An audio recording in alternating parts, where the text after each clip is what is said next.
La 22, Fabrice Vega. Oui, alors la délibération 22 concerne un principe de cession de 62 logements sociaux à la Logirem dont nous sommes propriétaires du foncier.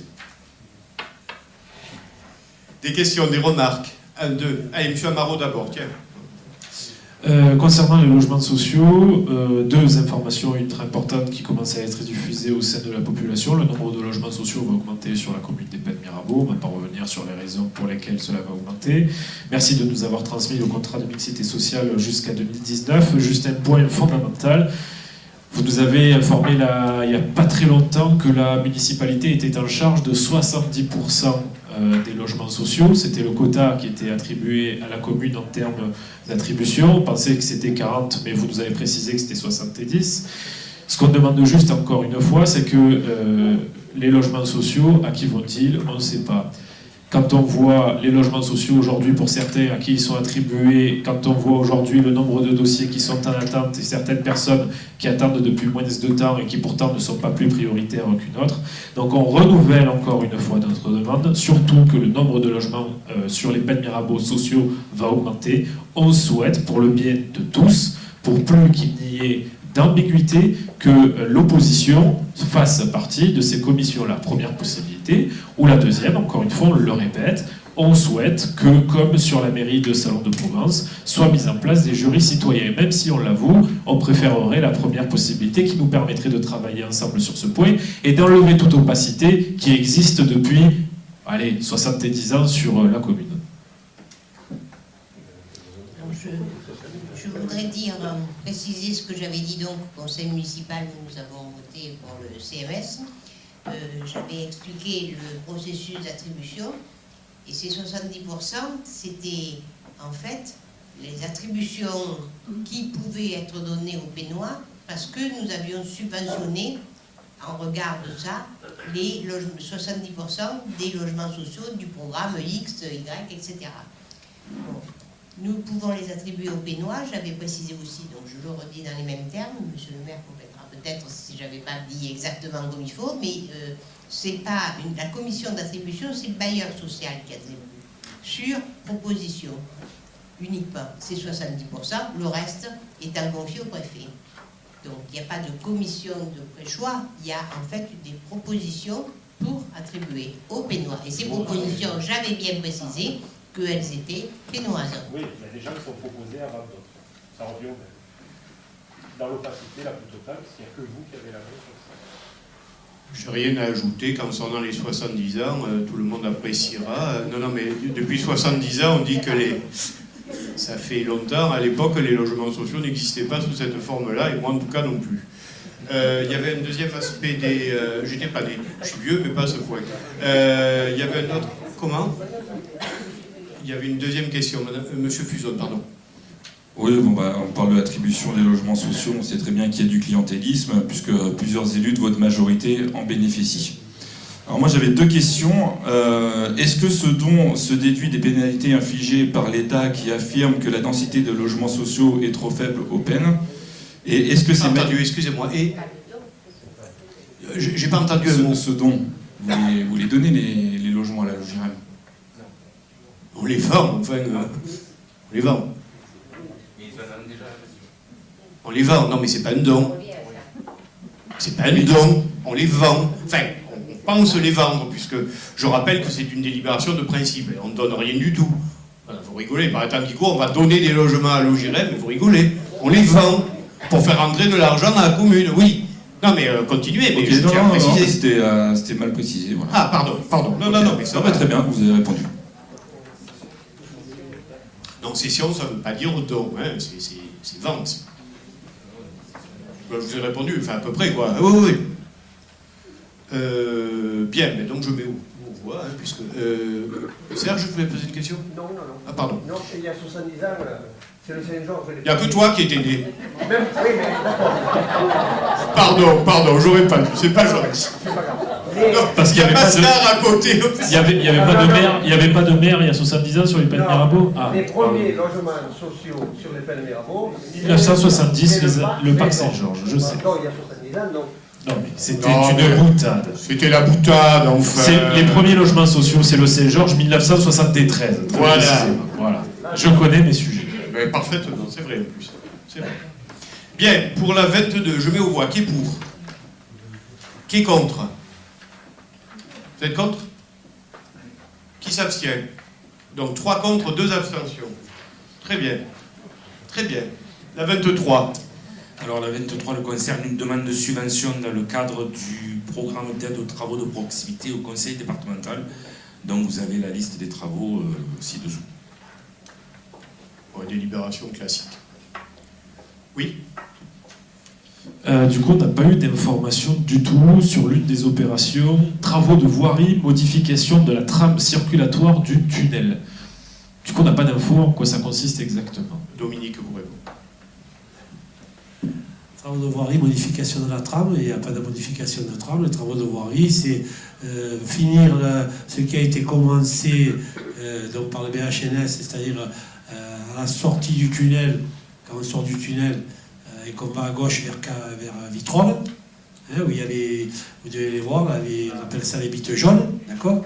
Ensuite, il va y avoir des travaux à l'intérieur du tunnel qui sont prévus cet été, c'est-à-dire la peinture et une requalification de l'éclairage public et de la peinture du tunnel. Le troisième point, c'est qu'à partir de septembre, il n'y aura plus de bus qui passeront dans le village, mais autrement, la trame, les sens et tout ne sont pas modifiés. Du coup, j'ai 2 questions qui me viennent. Quand vous dites plus de bus dans le village, est-ce que c'est plus de bus totalement, ou on aura quand même la possibilité d'avoir le système de ICI-bus qui existe avec le SMITEM? Deuxième question, étant donné qu'on parle de la voie circulatoire à la sortie du tunnel, concernant un sujet qui fait grand débat depuis maintenant des mois et des mois, avec l'installation de ces fameux feux tricolores à la sortie du tunnel, qui immobilisent et qui engendrent des problèmes de circulation phénoménaux tous les matins et tous les soirs en week-end. Alors la dernière fois, il y a eu la question qui a été posée à monsieur le maire à la réunion publique lundi, si je ne dis pas de bêtises, concernant le domaine d'Opale. Bon, il y a eu le sujet qui a été un peu passé à l'as en disant mais en venant de Vitrolles, en allant vers le village, il y a beaucoup moins de circulation. Ce qui est entièrement vrai, parce que c'est vrai que dans ce sens-là, c'était très souvent bouché, maintenant ça circule bien.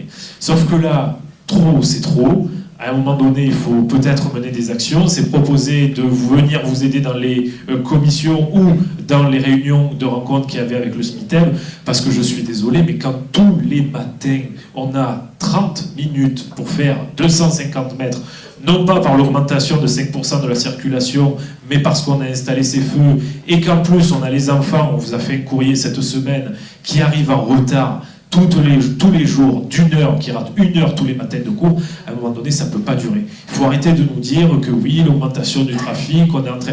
Non, ça ne peut plus. Trop, c'est trop. Donc, concernant le tunnel, le bus, et 2, concernant ce problème de feu tricolore.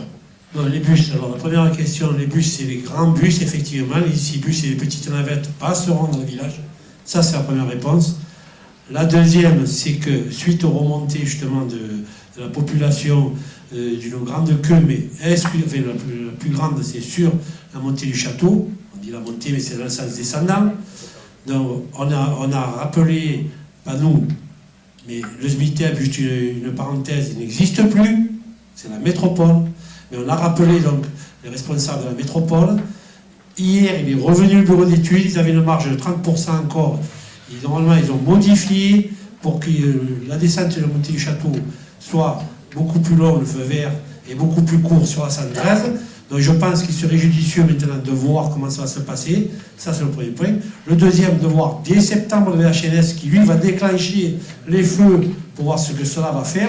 Et après, oui, travailler ensemble, pourquoi pas, ça ne me dérange pas du tout. Au contraire, moi, je suis toujours preneur de nouvelles idées. Donc les nouvelles modifications sont déjà en route, c'est ça? Du coup, dès lundi, on devrait voir les premiers effets du coup. Normalement, oui. Ok. Pour les travaux de proximité, qui est pour, qui est contre, qui s'abstient, adopté. La 24. Alors la 24, pardon. La 24 elle concerne une demande de subvention à l'État dans le cadre du dispositif du soutien à l'investissement public local pour la rénovation thermique du groupe scolaire des Bourgomettes. Question, remarque? Juste, il ne vous aura pas échappé que dans la deuxième ligne du tableau, communauté du Pays d'Aix est mis entre guillemets pour les raisons que vous imaginez, puisqu'en fait c'est le retour de la métropole vers, non plus le Conseil du Pays d'Aix, mais le Conseil de territoire du Pays d'Aix, qui sont concernés par cette somme-là. Le président Gaudin a encore rappelé ce matin que ces sommes seraient maintenues pour 2016. Après, on verra. Pour la 24, qui est pour, qui est contre, qui s'abstient, adopté. Pour la 25. Alors la 25, elle concerne une demande de subvention dans le cadre du programme d'aide du département aux équipements de vidéoprotection situés à proximité des établissements scolaires secondaires. Qui concerne le conseil départemental, bien évidemment. Question, Monsieur Fuson, Monsieur Amaro. Nous voterons pour, bien que cela soit un leurre. Vous avez découvert lors de l'incendie volontaire d'engins appartenant à la municipalité que les auteurs de ces actes peuvent être cagoulés, voire le conseil municipal de novembre. Donc vous l'avez découvert. Quand on vous en avait parlé, vous disiez non, et puis tout d'un coup vous l'avez découvert. Enfin bref. Oui à la vidéoprotection, mais à condition d'avoir les effectifs de police suffisants pour pouvoir intervenir en temps réel. Dans mon programme municipal, j'avais chiffré le coût du doublement de la police municipale sans augmenter les impôts. Une présence humaine sera toujours plus dissuasive que des caméras. Les deux combinés, c'est mieux. Très bien, vous avez récité votre catéchisme habituel. Je vous rappelle que nous avons plus de policiers municipaux ramenés au nombre d'habitants que les villes du Front National. Je tenais à le dire. Non, mais je tenais à le dire, et les chiffres sont à votre disposition. Quant à vos chiffres, bien évidemment, ils sont faux, parce que doubler la police municipale sans augmenter les impôts, ça paraît pour le moins compliqué. Mais c'est votre catéchisme. Monsieur Amaro. Du coup, on se félicite de cette délibération qui faisait aussi partie du programme de Martine Vassal pour le conseil départemental. Donc, il y a un financement du CD et enfin, la présidente s'engage pour tous et non pas uniquement que pour certains à mettre en place la vidéoprotection aux abords des collèges. Et effectivement, je rejoins Monsieur Fuson, les caméras de vidéoprotection ne doivent pas venir remplacer des effectifs humains.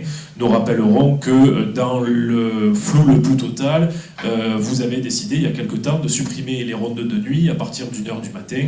Donc, à partir d'1h du matin, au Pen Mirabeau, il n'y a plus du tout de police municipale. Donc, oui à la vidéoprotection, mais pas en contrepartie des effectifs humains. Dont acte. Je mets aux voix qui est pour, qui est contre, qui s'abstient. Adopté. Merci.